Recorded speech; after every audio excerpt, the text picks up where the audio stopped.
there are a lot of great practices that have been established in B2B sales and B2B sales operations.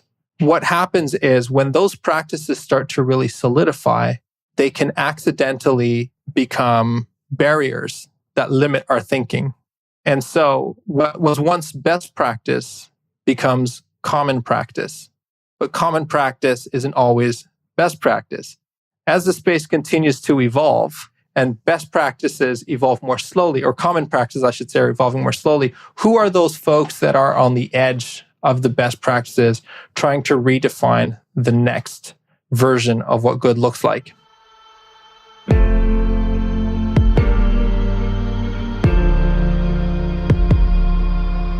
This is Sales Ops Demystified, the number one most downloaded podcast in sales operations. We invite the brightest minds in sales ops onto the show to deconstruct the what, why, and how behind rep productivity, forecasting, metrics, and all things revenue. This podcast is brought to you by Evsa, a revenue intelligence platform used to identify risk in the pipeline and score customer engagement, and is sponsored by the Global Sales Operations Association and the UK Revenue Operations Network.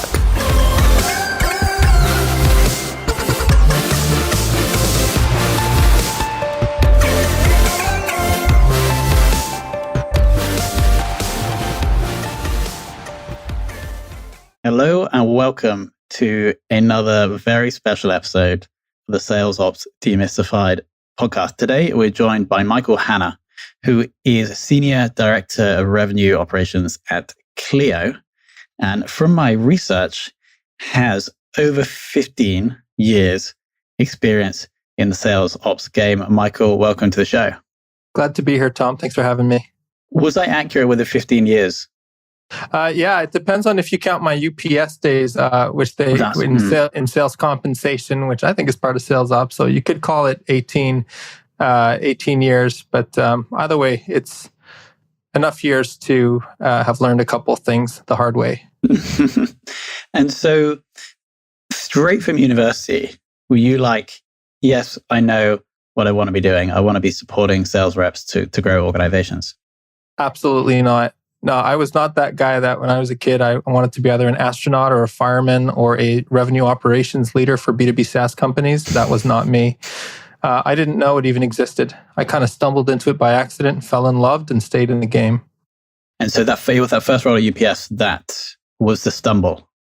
That was the stumble that led to the stumble. So I started at UPS in industrial engineering, coding geographic information systems. So just mapping to optimize package routes. From my expertise in data, that's what led me into sales compensation at UPS. And that was enough to open the door for my first true sales operations job at Eloqua, which is now the Oracle Marketing Cloud, back when they were 4 sales reps and marketing automation was still becoming a thing. And that was at Eloqua where I really fell in love with the combination of software as a service as a business model, as well as sales operations as a practice. And so for the last few roles, you've been combining those two passions to grow these businesses, notably senior revenue operations leader, Shopify Plus. That must have been an interesting journey. I would love to, because if we could focus in on that experience if possible, I assume the growth that Shopify Plus went through during that approximately 2 years you were at the business was pretty incredible. Were there any learnings from like scaling with an organization like that? Yeah, there were a ton of learnings. I mean, at the time, Shopify Plus was the only part of the organization that really had a commercial-facing team, an actual B2B sales cycle, and the dedicated functions behind that. So this revenue operations team was really the first kind of revenue operations org at Shopify, which is now a much broader function. So it was a little bit of like, almost like the B2B trying to live in a B2C-ish kind of world. which, Shopify, because they have such a solid product, is a very product-driven company, and a lot of the product sells itself in a lot of ways. But when you get more into the enterprise sales space, that wasn't the case, and so it was a different paradigm. But I think there were there are a lot of great practices that have been established in B2B sales and B2B sales operations. What happens is when those practices start to really solidify, they can accidentally become barriers that limit our thinking. And so what was once best practice becomes common practice. But common practice isn't always best practice. As the space continues to evolve and best practices evolve more slowly, or common practices, I should say, are evolving more slowly, who are those folks that are on the edge of the best practices trying to redefine the next version of what good looks like? And so I found that at Shopify, playing this B2B space in Shopify, which is in their DNA, innovative by nature and self-disrupting by nature, it gave an excellent opportunity and space to be able to practice fresh ways of thinking, fresh approaches that weren't limited by the expectations of best practices, because it wasn't a B2B world to begin with. Makes sense. It's almost like you had a fresh, I don't want to say like a fresh slate to work with. Yeah. Awesome. I also want to go looking at all 15 years of experience. This might be a tricky question, but I want to search for one new initiative, a new process that you implemented that had the most surprising result, whether that was to the upside or to the downside. Probably to the upside. Let's keep this positive. I love the question. 3 things. The first was when it comes to sales compensation. I had a habit of going into my own corner, designing sales compensation plans that I thought were absolutely brilliant, deploying them and having them met with a ton of resistance. What I learned through that, which felt very, very risky at the time, but now I see as a much safer approach, is to actually survey our sales reps and seek their input and their feedback on the current compensation plans. Now, you got to do that in a wise way. You can't just be like, do you like your plan? What would you like us to change? That's not going to work. But the way that we did it was to hone in on very specific areas of curiosity and frame them in exactly that way. For example, perhaps we have a bonus component that is meant specifically to drive a particular behavior. The question then is, does this bonus component inspire you to perform this behavior? Why not? And then you can phrase the question, what structures could potentially help drive that intended outcome? And so getting very specific and focused. So getting feedback on compensation and how reps want to get paid was an interesting learning and worked much better and gave them a sense of ownership over the next iteration. The second thing was when it comes to change management. In sales operations, we are constantly asking sales reps to change their habits. That is hard when you want to, let alone when you're being told to. And so from a change management standpoint, the thing that I learned that has worked really well is to tell them what's going to suck when the change comes. Actually tell them it's going to be uncomfortable. You're going to go through these stages. It's going to get worse before it gets better. It's going to feel uncomfortable. In fact, it may feel more like a disruption than a support at first, but here's the vision. Here's where it's going to lead to. Let's walk through it together and let's keep the feedback going in both directions as we go through that. And then the third thing is really to make sure you're blocking off time to do ride-alongs, to conduct observations. Don't ever think you really know what's up.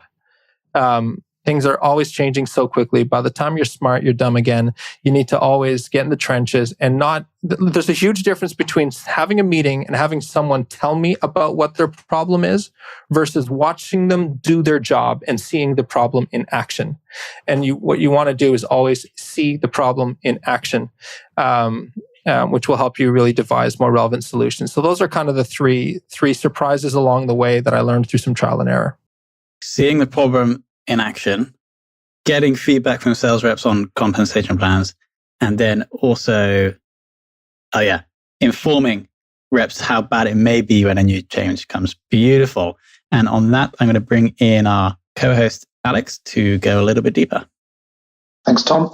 Thanks, Michael. Some really interesting points there. And I think I'm going to hone in on what I thought the most interesting one was. And we'll see how far we go with it and whether we get to anything else. But I just loved your explanation of why best practices become common practices, become no longer best practices. And I just thought that is such a true thing, isn't it? We're all learning.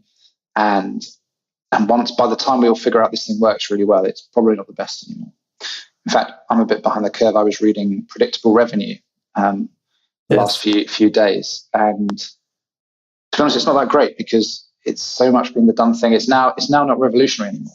But like, you've got to be realistic. He wrote the playbook that we've now all taken on. And absolutely.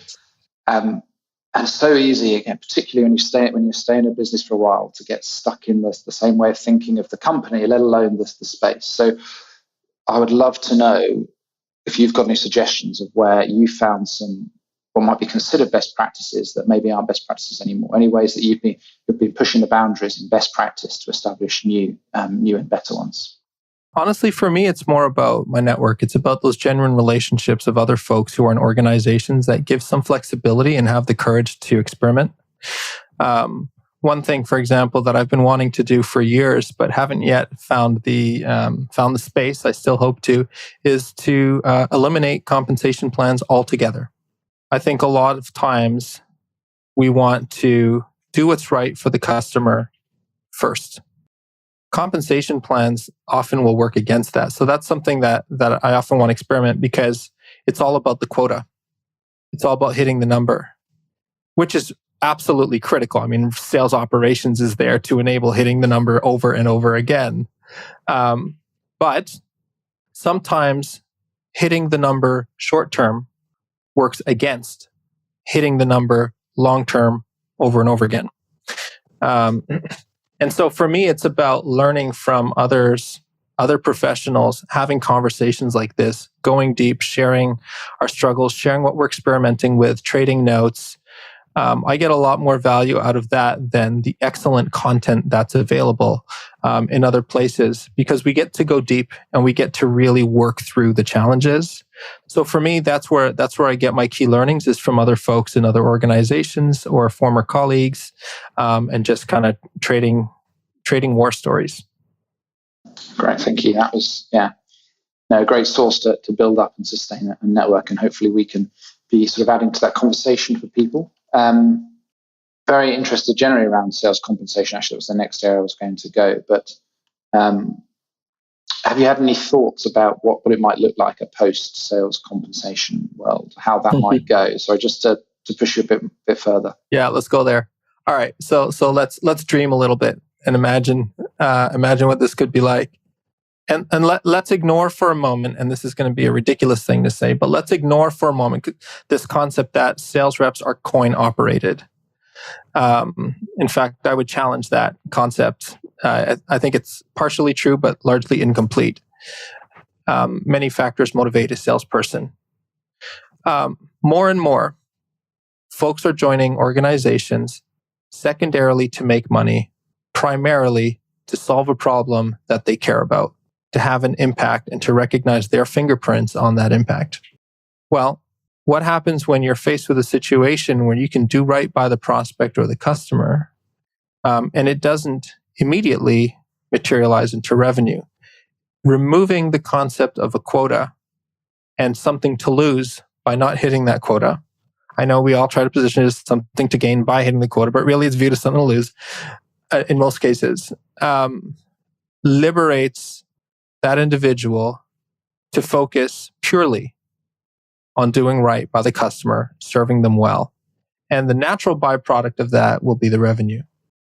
And so a lot of times what we do is we put them in a situation where the customer is a means to an end. I don't fault the salesperson for that. That is the natural result of our structures that we put forward. We ask them to do that. We assume that of them when we hire them. And so what would happen if we gave them that greater degree of flexibility and left enough time and space to allow them to retrain, or hired folks out of the blue so they don't have to unlearn and relearn things, but really just give them the freedom and flexibility to serve the customer well?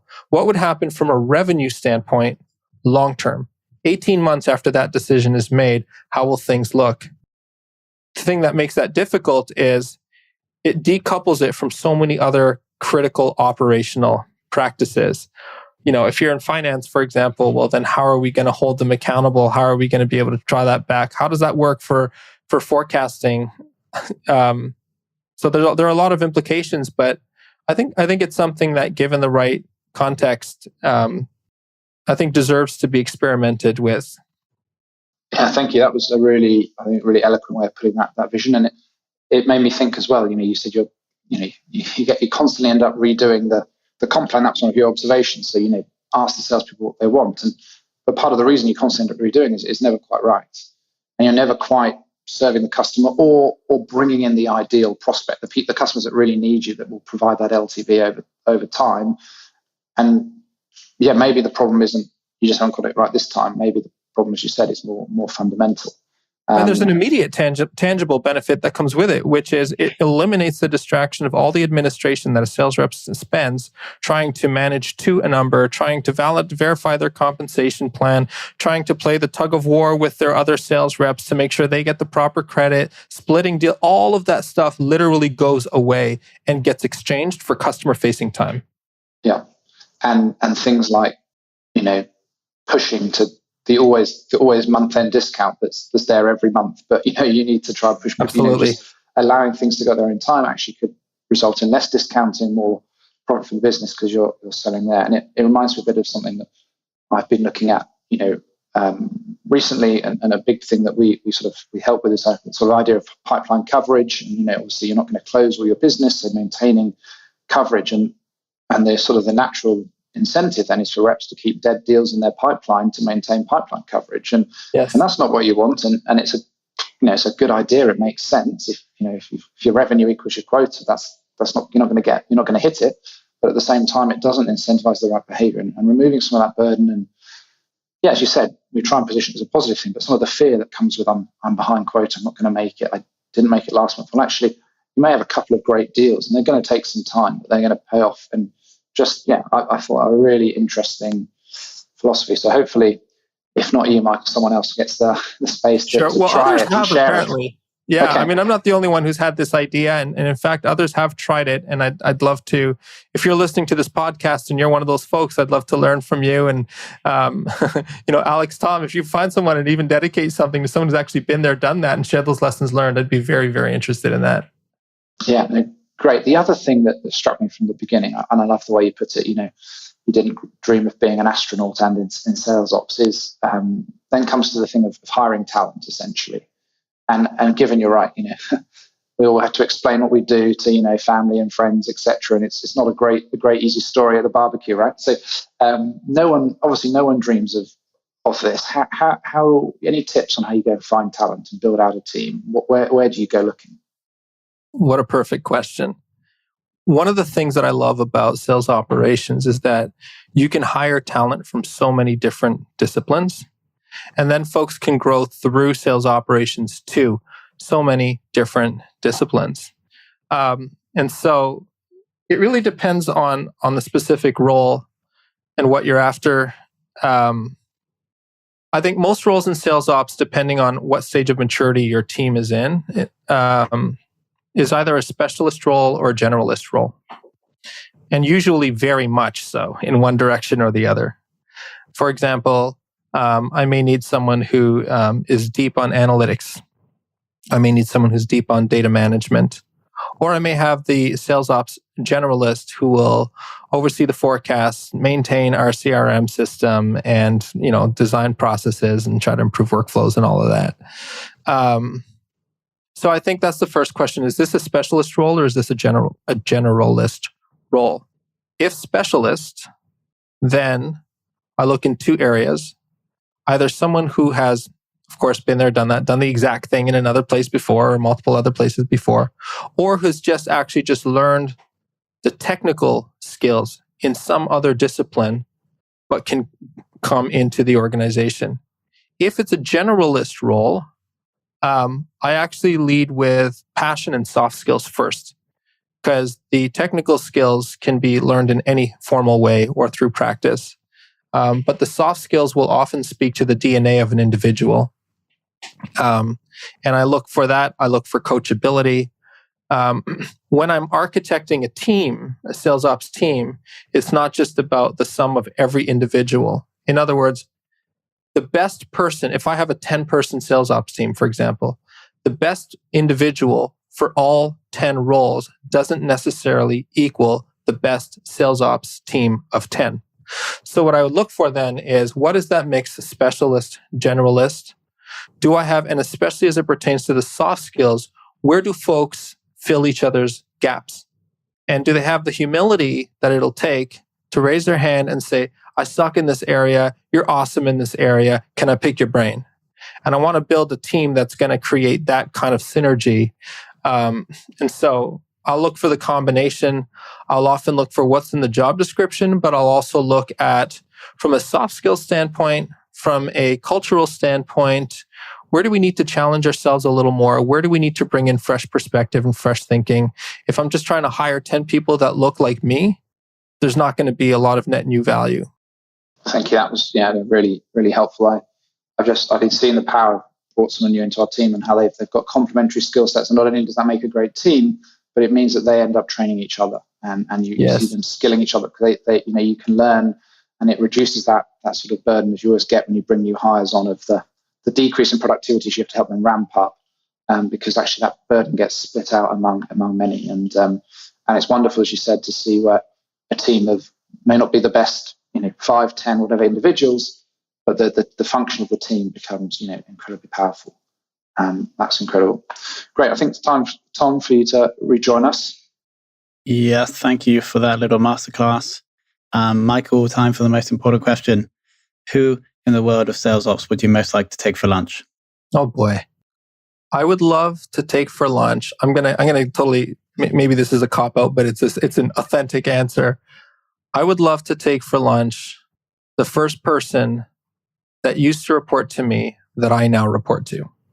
I would love to be able to say that I've inspired a leader to be someone who's going to surpass me in such an undeniable way. And I'd love to learn about their story.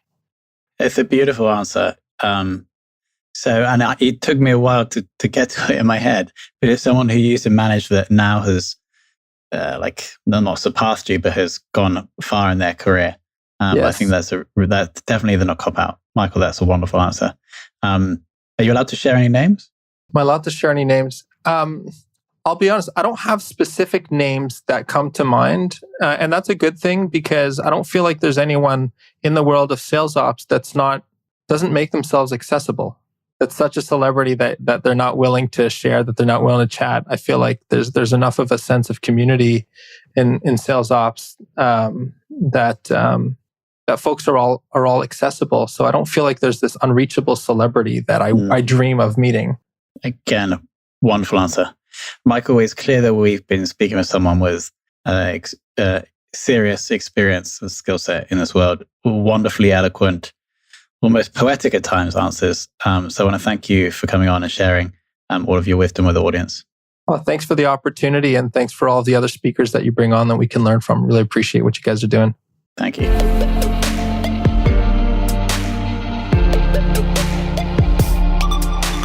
Thank you for listening to this episode of the Sales Ops Demystified podcast. If you are listening on a podcast listening application, then please subscribe, rate, and review. And if you have any questions about the show, if you know a guest, or if you have any questions about sales operations, just hit me up at tomhunt@ebster.com. That's tomhunt@ebster.com.